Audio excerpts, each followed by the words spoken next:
हे जे शिल्प उभं राहणार ना महाराज, हे शिल्प आपल्याला पटणार नाही.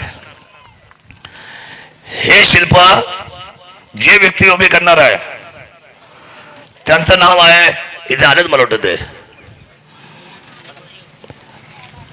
साहेब, हे ख्रिश्चन समाजाचे व्यक्तिमत्व आहे.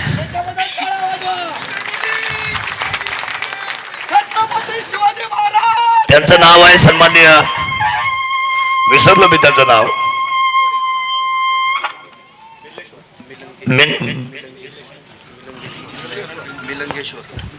जरा आपलं नाव सांगा.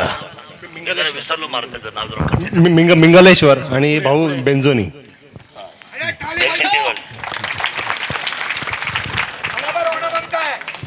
साहेब हा याचे 3 पिढ्या, यांचे पंजोबा यांचे आजोबा आता हे स्वतः हे वसई विरारचे आहेत आणि हे दोन्ही भावंड याच्यामध्ये अतिशय माहिर आहेत पुतळा बनवण्यामध्ये.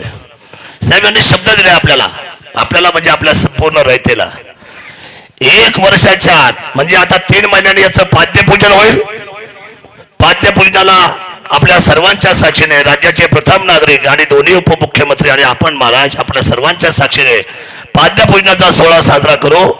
आणि 1 वर्षाच्या आतमध्ये या राजांची उंची एवढ्या जगभरामध्ये आहे, त्या छत्रपती शिवरायांच्या लोकार्पण सोहळ्याला या देशाचे पंतप्रधान आणि राष्ट्रपती यांना घेऊन याची जबाबदारी मात्र राजे आपली आहे, हे मला आपल्या सर्वांच्या साक्षीने नमूद करावं लागेल.